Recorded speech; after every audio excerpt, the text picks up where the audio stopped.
الرحمن الرحيم نحمده ونصلي على رسوله الكريم أما بعد أعوذ بالله من السميع العليم من الشيطان الرجيم بسم الله الرحمن الرحيم والمؤمنون والمؤمنات بعضهم أولياء بعض يأمرون بالمعروف وينهون عن المنكر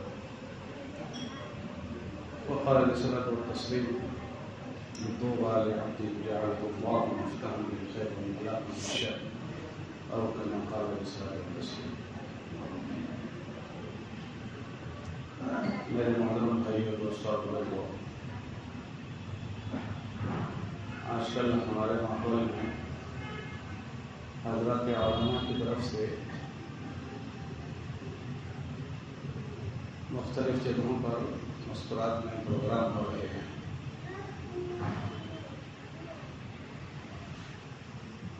اور وہ پروگرام ایک خاص مقصد کے تحت ہو رہے ہیں. وہ کیا ہے کہ ہمارا معاشرہ پاکیزہ کیسے بنے، ہمارے معاشرے میں حسن کیسے آ جائے، کرنے کی جو چیزیں ہیں وہ وجود میں آ جائے اور نہ کرنے کی چیزوں کا سد بات ہو جائے، وہ چیزیں ختم ہو جائیں. جیسے ان چیزوں کا مذاکرہ مستورات سے ضروری ہے، اتنا ہی ضروری ہم مردوں سے بھی، کیونکہ جو معاشرہ بنتا ہے وہ مردوں اور عورتوں کی اجتماعی فکروں سے بنتا ہے. کسی معاشرے میں اکیلے مرد بھی کچھ نہیں کر سکتے اور کسی معاشرے میں اکیلی عورتیں بھی کچھ نہیں کر سکتی. دونوں کا اجتماعی ماحول ہوتا ہے، اس سے ہی معاشرہ بنتا ہے. اس لیے یہ کہتے ہیں کہ جس گھر میں اگر میاں بیوی ہے تو میاں بیوی دونوں کی فکر ایک ہو جائے تو وہ گھر خود بخود ترقی کرتا ہے اور پروان چڑھتا ہے. اور خدا نہ کرے کسی گھر میں میاں بیوی کی فکر میں اختلاف ہو جائے تو وہ گھر خود بخود ویران ہو جاتا ہے، اس کو کوئی ویران کرنے کی ضرورت نہیں. ان دو کا آپس کا اختلاف ہی اس گھر کو اجاڑ دیتا ہے. تو جس طرح ایک گھر ہے، ایسی محلہ ہے، ایک گاؤں، ایک شہر ہے کہ وہاں کے مرد اور عورتیں ایک فکر ہو جائیں تو وہاں جو چیز چلانی ہو وہ آسانی سے چل جاتی ہے. اور جس معاشرے میں مرد اور عورتیں ایک فکر نہ ہو تو وہاں کوئی چیز نہیں چل سکتی. اس لیے ہمارے نبی علیہ الصلوۃ والسلام نے جو فکر چلائی، ان فکروں میں جیسے مردوں کو شریک کیا، ایسے ہی اپنی مستورات کو بھی ان فکروں میں شریک کیا، انفرادی زندگی میں بھی اور اجتماعی زندگی میں بھی. اور جب ان کو شریک کیا تو انہوں نے ایسا مضبوط تعاون کی شکلیں قائم کی کہ اس کو کوئی سوچ نہیں سکتا. ہمارے نبی علیہ الصلوۃ والسلام کو نبوت ملی اور سینہ مبارک ہمارے نبی علیہ السلام کا کھولا گیا. تو ہمارے نبی علیہ السلام انسان ہیں، ظاہری شکل سے گھبرا گئے کہ کیا ہوا ان کے ساتھ. تو گھر جا کر گھبرائے ہوئے گھر گئے اور چادر اوڑھ کر سو گئے. اور جو حادثہ ان کے ساتھ پیش آیا، اس حادثے میں سب سے پہلے جو انہوں نے شریک کیا، اپنی گھر والی کو اپنی فکر میں شریک کیا اور اپنا دکھ ان کو بتایا کہ ان کے ساتھ یہ ہوا ہے. اور عجیب و غریب بات یہ ہے کہ گھر والی ان کے اس غم کو دور کرنے کا ذریعہ بنی، اس صحن کو ختم کرنے کا ذریعہ گھر والی بنی. خدیجہ رضی اللہ عنہا، انہوں نے ان کا ہاتھ پکڑا اور اپنے چچا بھائی ورقہ ابن نوفل جو تھے ان کے پاس لے گئے اور ان سے سنایا کہ ان کے شوہر ہیں، ان کے ساتھ ایسا ہوا ایسا ہوا. ابھی کسی کو نہیں پتا کہ یہ نبی ہے، یہ تو ابھی پہلی بات ہو رہی. جو ان کے ساتھ باتیں پیش آئی تھی اس کی قرضداری سنی. تو ورقہ ابن نوفل جو تھا وہ ایک عالم تھا، تو اس نے کہا کہ اچھا ان کے ساتھ ایسا ہوا ہے، اگر ان کے ساتھ ایسا ہوا ہے تو ان کے ساتھ اور آگے بھی ہونے والا ہے. وہ کیا ہونے والا ہے کہ یہ نبی ہیں، یہ جو چیزیں ان کے ساتھ ہوئی ہے یہ ان کو نبوت ملی ہے، یہ نبی ہیں. اور ان کی نبوت کی لوگ مخالفت کریں گے، پرائے تو کریں گے، اپنے بھی کریں گے، اور اپنے ایسی اس کی مخالفت کریں گے کہ ان کو وطن بھی چھوڑنا پڑے گا، مکہ بھی چھوڑنا پڑے گا، اور گھر والے بھی ان کا وروଧ کریں گے۔ تو ہمارے نبی علیہ الصلوۃ والسلام پر ایک تو پہلے سے ہی اس کا سہن تھا کہ ان کے ساتھ کیا ہوا۔ پھر ورقہ بن نوفل کی یہ باتیں سنی اور بہت حیران ہو گئے، تعجب ہوا کہ مجھے گھر چھوڑنا پڑے گا، میرے گھر مکے والے مجھے نکالیں گے، کیونکہ مکے والے تو ان کو بڑا سمجھتے تھے، صادق الامین۔ جب بیت اللہ تعمیر ہو رہا تھا تو لڑائی ان کے آپس میں ہوئی کہ بھائی بیت اللہ تو تعمیر ہو گیا، ٹھیک ہے، سب نے حصہ لیا، حجر اسود کون رکھے گا اس کی جگہ پر؟ تو حجر اسود سب نے مل کر ہمارے نبی علیہ السلام کے مبارک ہاتھوں سے رکھوایا تھا، اتنا اعتماد ان پر تھا۔ اب ان کے لیے اگر یہ کہا جائے کہ ان کو بھی نکال دیں گے تو کیسا لگے گا؟ تو جب نبی علیہ السلام نے کہا اچھا میرے ساتھ ایسا ہوگا، تو وہ جو خوف آیا، اس خوف کو ختم کرنے کا جو ذریعہ بنی ہے وہ گھر والی بنی ہے۔ گھر والی فوراً سمجھ گئی کہ شوہر ایک خوف محسوس کر رہے، تو فوراً کیا فرمایا کہ نہ نہ نہ آپ کے ساتھ ایسا نہیں ہوگا۔ پھر دلیل دی کہ کیوں نہیں ہوگا؟ اس لیے نہیں ہوگا کہ آپ جو کام کرتے ہیں وہ خیر کے اور بھلائی کے کام، تحمل الکل و تقری الضیف تکسب المعدوم، کہ آپ مہمان نواز ہیں، پریشان حالوں کی پریشانی میں، دکھی لوگوں کے دکھ میں شریک ہو جاتے ہیں، بھولے لوگوں کا راستہ دکھاتے ہیں، یہ ساری باتیں نہیں۔ اور فرمایا کہ جو ایسی باتیں بتائے وہ کیسے ظاہر ہوگا؟ تو ہمارے نبی علیہ السلام کی دھارس بند گئی، تسلی ہوئی۔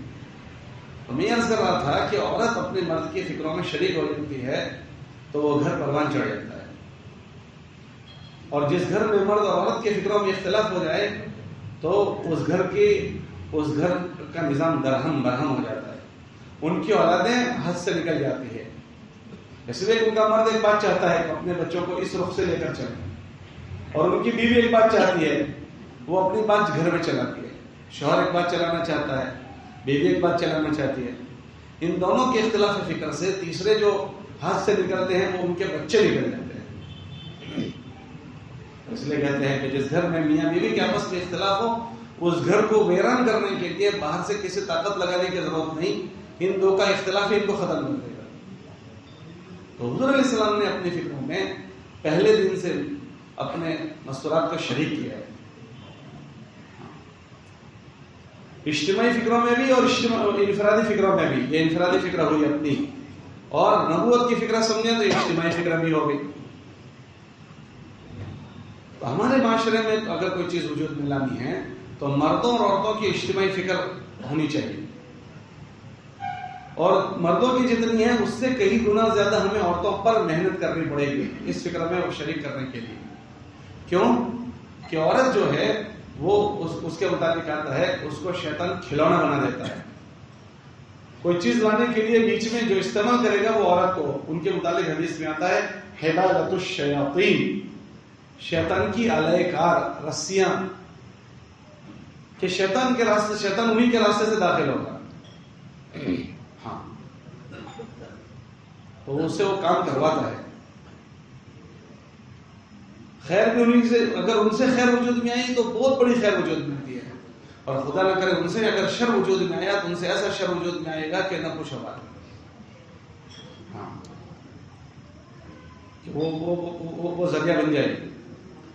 موسیٰ علیہ السلام جب نبی بننے والے تھے تو ایک جوتش تھا، جوتش، اس نے کہا کہ تمہارے قوم میں ایک آدمی پیدا ہوگا، وہ تمہارے راجپاٹ کو ختم کر دے گا۔ فرعون کو کہا، تو فرعون نے پوچھا وہ کون سے خاندان سے ہوگا؟ کہ فلاں خاندان سے۔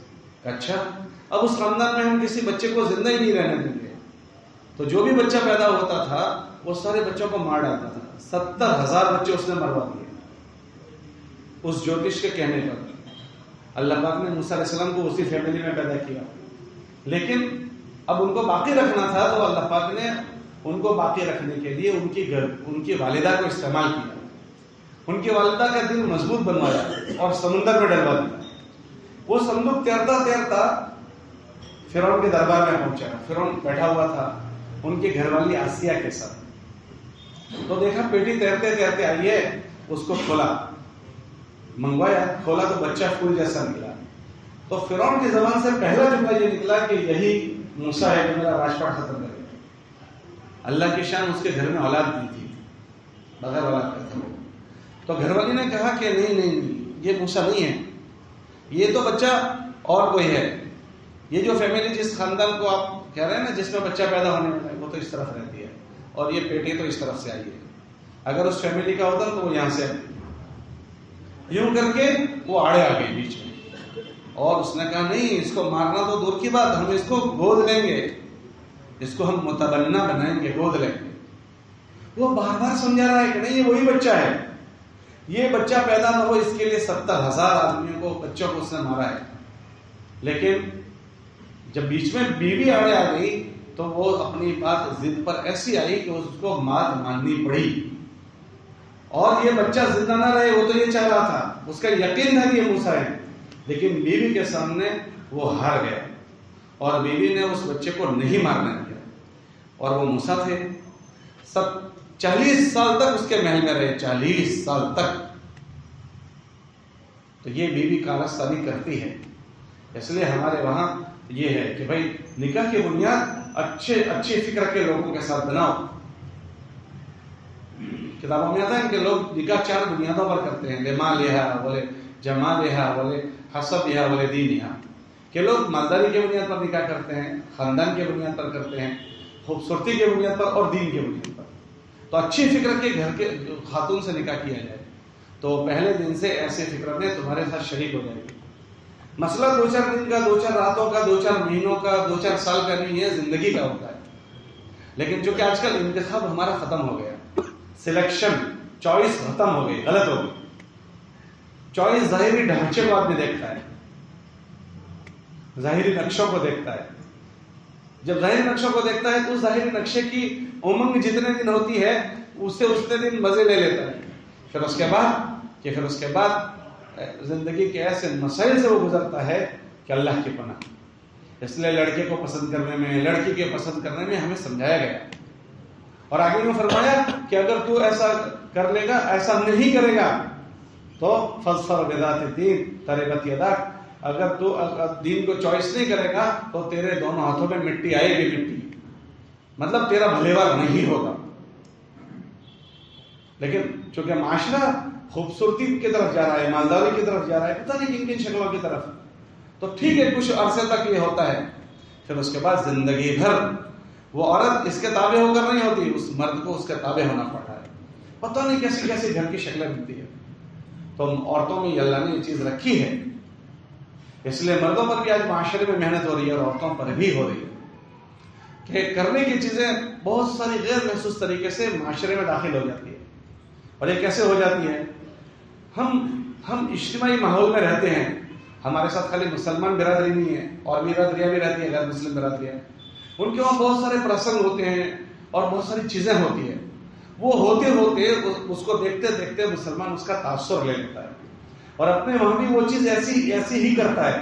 بچے کی ولادت کے موقع پر، منگنی کے موقع پر، شادی کے موقع پر، رہن سہن میں، گھر بنانے میں، اپنا جیون لائف بنانے میں، ساری چیزوں میں وہ ان کی ایکٹنگ کرتا ہے، نقل کرتا ہے. اسی لیے ہمارے نبی علیہ السلام جب مدینہ منورہ ہجرت کر کے گئے تو پہلا یہ تمنا ظاہر کی کہ ہم الگ رہیں، ہم ان کے ساتھ نہ رہیں جہاں یہودی رہتے ہیں، کہ ان کا اثر ہمارے ماحول پر پڑے گا. تو ان سب یہودیوں کو نکال دیا، خیبر بھیج دیا کہ تم خیبر چلے جاؤ تاکہ ہمارا ماحول خراب نہ ہو. پھر آخر زمانے میں تو یہ فرمایا کہ ان کو عرب میں ہی مت رہنے دو، ان سب کو جزیرۃ العرب کے باہر نکال دو تاکہ ان کے ماحول کا اثر نہ پڑے. ان سب کو نکالا کیونکہ لوگ دیکھا دیکھی کرتے ہیں، دیکھا دیکھی. وہ ایسا کر رہے ہیں تو ہم بھی ایسا کریں، لیکن ہم تو نہیں کریں گے. کیوں کہ ہمیں ہر عمل کے کرنے کے بعد اس کے نتیجے سمجھائے ہیں. اگر یہ کام ایسے کیا گیا تو اس کا یہ نتیجہ آئے گا. اس لیے ہمیں تو بچپن سے 55 تک کی ساری چیزیں سمجھائی. بچہ پیدا ہو تو ہم کیا کریں گے، ہمیں سمجھایا ہے. وہ جیسے بھی کریں. ہمیں تو حکم یہ ہوا کہ اس کے پیدا ہونے کے بعد ایک کان میں اذان پڑھیں گے، ایک کان میں اقامت پڑھیں گے. وہ جیسا بھی کریں، ہم نہیں کریں گے. وہ بچہ کھاتا، ابھی دودھ پلانا ہے تو اس کی ماں کا ہم دودھ پلائیں گے. وہ لوگ جو بھی پلائیں ہم تو اپنی ماں کا دودھ پلائیں گے. اس کے نام رکھنے کے موقع آئے گا تو ہم اچھے سے اچھا نام اس کا رکھیں گے. تربیت کا موقع آئے گا تو اس کی اچھی تربیت کریں گے. نکاح کا موقع آئے گا تو اس کو اس مناسب گھر میں دینداروں کے ساتھ اس کا نکاح اور تقریب کی جائے گی. یہ ساری سسٹم ہم کو سمجھائی گئی ہے کیونکہ بچے کو پروان چڑھانا ہے اور ایک منزل پر لے جانا ہے. اور اگر خدا نہ کرے اس کا بیج غلط پڑ گیا تو بیج غلط پڑا تو اس کے پورا محل غلط تعبیر ہوگا. عمارت کی پہلی نیو غلط ہو گئی تو اس کے اوپر کتنی بھی چیزیں اوپر جائے وہ ٹیڑھی جائے گی. اور اگر وہ کمزور رکھی گئی تو اوپر سے پوری بلڈنگ نیچے دھڑام دے کر کے ہاں تو یہ چیز ہے. تو یہ ماحول اثر لے لیتے ہیں. ہم چیزیں دیکھتے ہیں واٹس ایپ پر آتا ہے, ویڈیوز پر آتا ہے, تو ہم دیکھیں کہ ہمارے ماحول میں ایسی اتنی چیزیں ہو گئی کہ اللہ کی پناہ, ہمیں نہیں پتا کس کے اثرات کیا ہوں گے. اس کے مولانا الیاس رحمۃ اللہ مثال کے طور پر کہ اللہ کے نبی علیہ السلام کے زمانے میں اتنا ان چیزوں کا اہتمام ہوتا تھا کہ جب بچہ پیدا ہوتا تھا تو حضور کے پاس جاتے تھے, حضور ہمارے گھر میں بچہ پیدا ہوا ہے, اس کی تحنیک کر دیجئے, اپنے کہتے ہیں نا گھوٹی رکھ دیجئے, تحنیک کر دیجئے, تو حضور سے کرواتے تھے. کچھ نہیں ملتا تھا تو زمزم پلا دیتے تھے. ایک کان میں اذان پڑھی جا رہی ہے, ایک کان میں اقامت ہو رہی ہے. رشتے میں انتخابات میں پوچھا جاتا تھا کہ کیسا رشتہ ہونا چاہیے, اور پھر نکاح میں ان چیزوں کا خیال کیا جاتا تھا کہ حضور علیہ السلام کے زمانے میں ان چیزوں کی ایسا اہتمام ہوتا تھا, نام رکھنے میں ایسا اہتمام ہوتا تھا. حضور علیہ السلام لوگ نئے اسلام میں داخل ہوتے تھے, ان کا نام معلوم کرتے تھے. اگر نام کوئی غلط معنی کا ہوتا تو حضور بڑی عمر میں بھی نام بدل دیتے تھے, بڑی عمر میں نام بدل دیتے تھے. لیکن چونکہ ماحول پر زمانے کا اثر ایسا پڑتا ہے کہ لوگ پتہ نہیں کن کن چیزوں کے نام رکھتے ہیں, کیسے کیسے اچرنگی پچرنگی نام رکھتے ہیں لڑکوں کے لڑکیوں کے. حالانکہ حق تو یہ ہے کہ انبیاء کا نام رکھنا چاہیے, صحابہ کا نام رکھنا چاہیے. نام کا اثر زندگی پر پڑتا ہے. بہترین نام وہ ہے جس سے عبدیت ٹپکتی ہو, عبدیت غلامی ٹپکتی ہو. کتابوں میں آتا ہے اللہ کو سب سے زیادہ پسندیدہ نام عبداللہ ہے, عبد الرحمن ہے, سب سے زیادہ پسندیدہ نام کہ جس سے غلامی ٹپکتی ہو کہ ہم اللہ کے غلام ہیں, کہ اللہ کو بہت پسند ہے کہ یہ غلامی والے نام. محمد نام ہے, احمد نام ہے, صحابہ کے نام. لیکن ہم دیکھیں کیا ہمارے ماحول میں جس کو رکھنے کو کہتے تھے پرانے نام ہو گئے. ارے پرانے پنے میں ہی مزہ ہے, نئے میں تو الجھنے ہی الجھنے. ہاں حضور علیہ السلام اس کا اہتمام فرماتے تھے. پھر اس کے بعد تعلیم و تربیت میں بچپن میں ایسی تعلیم دینے کا اہتمام فرماتے تھے کہ حضور نے خود تعلیم دے کر بتایا کہ بچوں کی کیرونی کیسے کرنی. پھر بڑے ہونے کے بعد نکاح کا اہتمام فرمایا تو نکاح کے انتخاب میں سمجھا دیتے کیسے کرنا.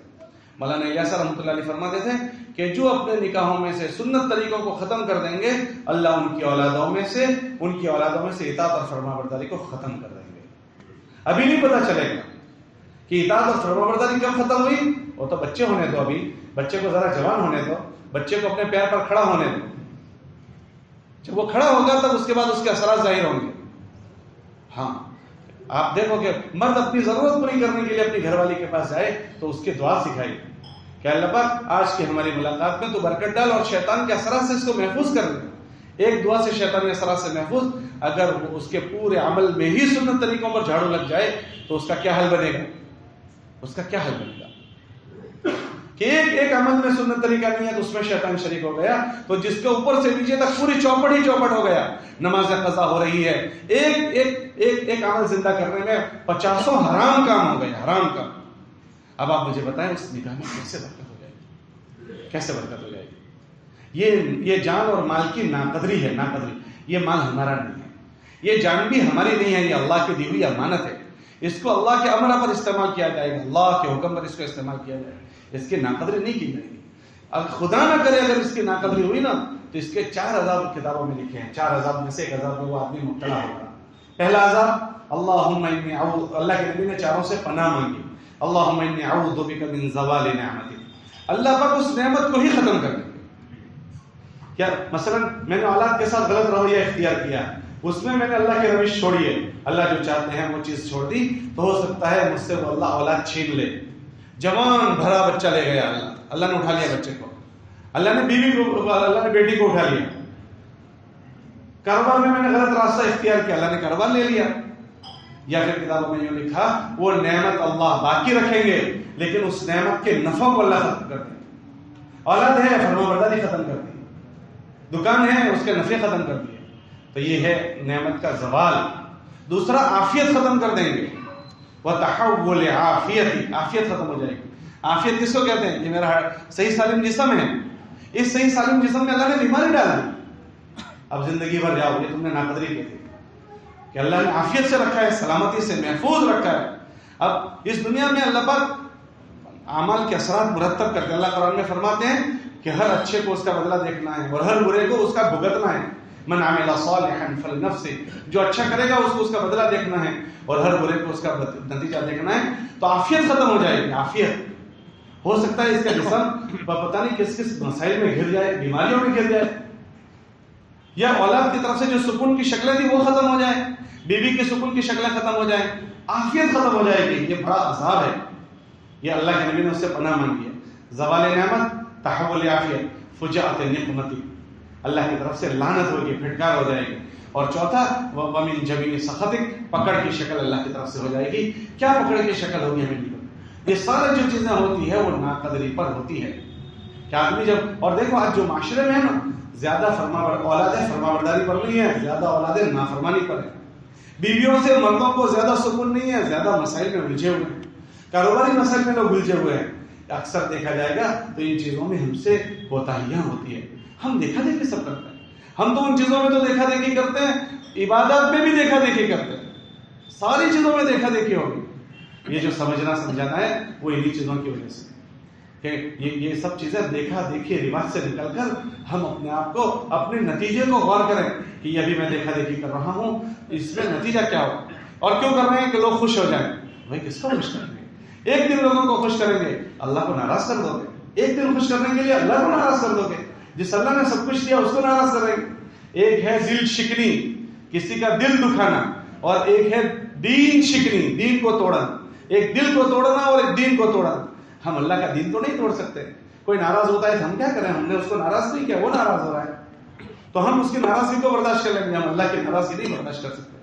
اس لیے اپنی ذات سے ایسے کاموں سے پرہیز کرنا ہے، ورنہ ایسے حالات میں ہم گریں گے کہ ہم بیان نہیں کر سکتے. نہ ہمیں خود ایسے کرنا ہے، نہ کوئی ایسا کرے تو ان کا ساتھ دینا. وہ چاہے ہمارا سگا بھائی ہو، وہ چاہے ہمارا جگری دوست ہو، وہ چاہے کتنا کیا اللہ سے بڑا ہوا ہے وہ. ہم ایسی منگیوں میں نہیں جا سکتے، ہم پارٹی پلاٹوں میں نہیں جا سکتے، ہم فارم ہاؤسوں میں نہیں جا سکتے، ہم ایسی شادیوں میں شریک نہیں ہو سکتے جس میں اتنے خرافات ہوتے ہوں. ایک سنت زندہ کرنے کے لیے اتنے حرام کام، 50 حرام کام، اور اس میں ہم ان کا ساتھ دیں، ان کی خوشی میں ساتھ دیں گے. ہم دیکھو کیسی کیسی ویڈیو آ رہی ہے، کیسی کیسی لڑکی اپنے کمرے میں جا رہی ہے، اس کی ویڈیو آ رہی ہے. یہ چھپانے کی چیز ہے، یہ چھپانے کی چیز ہے. ہم ان میں ساتھ دیں، اس کو کھوٹا لگ جائے گا. ہم نے اس کا کلمہ نہیں پڑھا، وہ ایک بار نہیں 1000 بار اس کو کھوٹا لگے. ہم ہمارے اللہ کو ناراض نہیں کر سکتے، تو ہم ایسے نکاح میں شریک نہ ہوں. پھر اس کے بعد کھانوں کے خرچے، کتنے دن تک کھانے کھلائے جاتے ہیں. ان غریبوں کو پوچھو کہ جو صبح روزانہ کمانے نکلتے ہیں، شام تک کماتے کمر ٹوٹ جاتی ہے ان کی. ہمارے ان خرچوں سے کیا ان غریبوں کے چولہے نہیں چل سکتے؟ ہم ان غریبوں کے ساتھ رواداری نہیں کر سکتے؟ کتنی دعائیں ان کی ملے گی. اور پھر ان کھلانوں میں ولیمہ سنت ہے، لیکن ولیمے حرام عمل کے ساتھ ہم کریں گے. مرد اور عورتیں ایک رواج پڑ گئے. اور پھر ہمارے تو اتنی سادگی تھی ہمارے یہاں، ہم نے ہماری مسجد کے ساتھیوں کو دیکھا ہے وہ ٹھگڑوں والے کپڑے پہنتے تھے، اور وہ ٹھگڑے والے کپڑے پہننے والوں نے ایکڑوں کی ایکڑ زمینیں انہوں نے بسائی. یہ مالدار وہ بنے تھے، ہم تو ان کا بیچ رہے ہیں. ہم نے ان کی زمینیں بیچی ہے، ہم نے بسایا نہیں ہے. وہ جن کو پہلے سے گھٹن پہ ٹھگڑا لگاتے تھے، کیوں کہ گھیس نہ جائے، یہاں ٹھگڑا لگاتے تھے. ہم ایڈوانس ہو گئے، ہماری ایڈوانس پنا یہ ہوا. یہ جتنی ہم کو سب چیزیں دے کر گئے، وہ انگوٹھا چھاپ لوگ، 4 چوپڑی پڑے ہوئے، وہ سب برکت والے ایسے تھے کہ یہ سب ہمارے لیے چھوڑ کر گئے. ہم اپنے اوپر آفتوں کو، مصیبتوں کو نہ لائیں. ہم لوگوں کو راضی کرنے کے لیے اللہ کو ناراض نہ کریں. دیکھا دیکھی چلتا ہے، دیکھا دیکھی ہر چیز میں دیکھا دیکھی. ہاں عبادتوں میں دیکھا دیکھی. اس لیے ہم آپ سے گزر دیکھو نا، لوگ مسجد میں آ کر ٹوپی کے بغیر نماز پڑھتے ہو گئے. میں دیکھ رہا تھا نکاح میں ایک جمع غفیر بغیر ٹوپی کے. ہمارے نبی علیہ السلام نے کبھی بغیر ٹوپی کے نماز نہیں پڑھی. ہمارے نبی بغیر ٹوپی کے کبھی بازار نہیں گئے ہیں. نماز بغیر ٹوپی کے پڑھ رہے ہیں. ہمارے نبی بازار نہیں گئے بغیر ٹوپی کے. اور یہ مسجد میں لوگ کرسی پر نماز پڑھ لیتے ہیں. کرسی پر نماز پڑھنا آپ جانتے ہیں کیا مسئلہ ہے؟ علماء نے لکھا ہے کرسی پر وہ نماز پڑھے گا، فرض نماز میں قیام فرض ہے، رکوع فرض ہے اور سجدہ فرض ہے. اگر کوئی آدمی قیام کر سکتا ہے وہ بیٹھے گا نہیں. ہاں بیٹھنے کی اس کو گنجائش ہے جس کو ڈاکٹر نے سجدہ اور رکوع کرنے سے منع کیا ہے کہ آنکھیں بنائی ہوئی ہے، آنکھیں خراب ہو جائے گی، کمر کے آپریشن ہے، گھٹنوں کے آپریشن ہے، تو فرض ہے، ورنہ اشارہ جو ہے وہ رکوع کا بدل نہیں ہو سکتا، رکوع کا بدل۔ ہاں نفل نمازوں میں قیام فرض نہیں ہے، نفل نمازوں میں رکوع اور سجدہ فرض ہے، نفل نمازوں میں رکوع اور سجدہ فرض ہے، قیام فرض نہیں۔ اسی لیے کوئی نفل نماز بیٹھ کر پڑھے گا تو گنجائش ہے، کرسی پر نہیں، کرسی پر بیٹھے گا کرسی سے اشارہ کرے گا، وہ اشارہ رکوع اور سجدے کا بدل نہیں ہو سکتا، نماز نہیں ہوگی۔ ایک آدمی فرض اٹھک بیٹھک کر کے پڑھ رہا ہے اور نفل کرسی پر پڑھتا ہے، نفل نمازوں میں رکوع اور سجدہ فرض ہے، قیام فرض نہیں ہے۔ بیٹھ کر پڑھ لو کوئی بات نہیں، پھر رکوع اتنا جھکو کہ تمہارا یہ اس کے مقابل آ جائے، پھر سجدہ ماتھا ٹیک دو۔ کرسی پر پڑھنے والا تو رکوع کرے گا، سجدے میں اشارہ کرے گا، یہ اس کا بدل نہیں ہو سکتا، نماز نہیں ہوگی۔ آپ علماء سے پوچھ لیجئے۔ لیکن آج ہماری مسجدوں میں کرسیاں بڑھتی جا رہی ہیں، اللہ کا ایسا نہیں کہ ہماری مسجد میں نمازیوں کی کرسیاں نہیں ہیں، لیکن پھر بھی کرسیاں تو بڑھ گئی ہیں ہماری مسجد میں، کرسیاں مسجدوں میں نہیں آنی چاہیے۔ 14 صدیوں تک انسان پیدا ہوئے کوئی معذور نہیں ہوئے تھے، سب 15ویں صدی میں سب معذور ہو گئے، کرسیاں آ گئی 15ویں صدی میں، اور جب کرسیاں آئیں گی کیا ہوگا پتہ ہے؟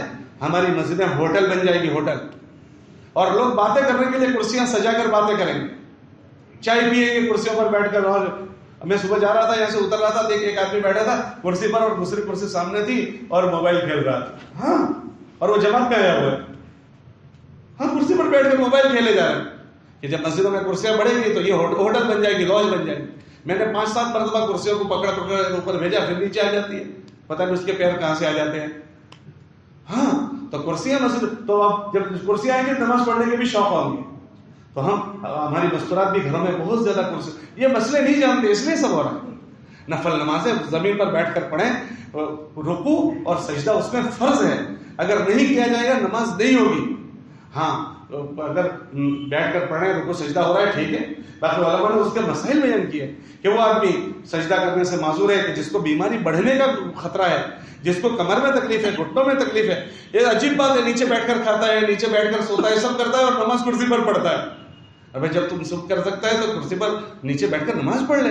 یہ دیکھا دیکھی سب چیزیں، اس لیے کہنا سننا ہوتا ہے، ہم اپنے اوپر رحم کھائیں، ہمیں مرنا ہے اور اللہ کے پاس مر کر جانا ہے، ہم اپنی آخرت خراب نہیں کریں گے، اپنے اوپر بھی رحم کھائیں، اپنی نسلوں پر بھی رحم کھائیں، اور یہ جو چیزیں ماحول میں چلائی جا رہی ہے اس پر توجہ دیں تاکہ ہمارا دین برباد نہ ہو جائے، ہم اللہ کے پاس دین بچا کر لے کر جائیں۔ قرآن میں اللہ فرماتے ہیں نیکی بچا کر لے کر آنا۔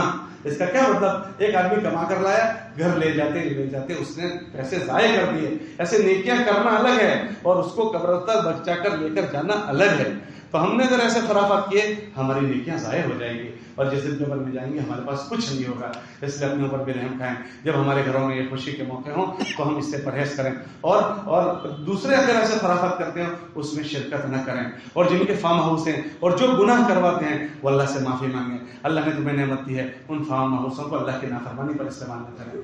گھومنے جاتے ہیں، گھومنے، ابھی مجھے کل ہم ایک جگہ بیان کرنے گیا تھا، وہاں سنایا کہ ہماری فیملیاں کشمیر گئی ہے، کشمیر، انا للہ و انا الیہ، نامحرم مردوں کے ساتھ جا رہی ہے، نامحرم مردوں کے ساتھ۔ انہی سفروں میں خرافات ایسے وجود میں آئی ہے کہ اللہ کی پناہ، تو ہماری مستورات گھومنے جائے گی اور نامحرم مردوں کے ساتھ جائے گی، ہماری موجودگی میں جائے گی۔ ہم اس سے اللہ سے ڈریں، یہ اللہ کی نعمت ہے، اللہ اس کو عذاب بھی بنا سکتا ہے، اللہ کی نعمتوں کی ناقدری نہ کریں۔ اس لیے گزارش ہے ان چیزوں سے احتیاط کریں۔ اللہ کا بہت فضل ہے کہ اللہ نے ہمیں بہت سکون کی زندگی رکھی ہے، ہم ہاتھوں سے اپنے ہاتھوں سے مصیبت کو نہ مول کر لائیں۔ اللہ ہم سب کو توفیق دے، قبول فرمائے۔ سبحان اللہ۔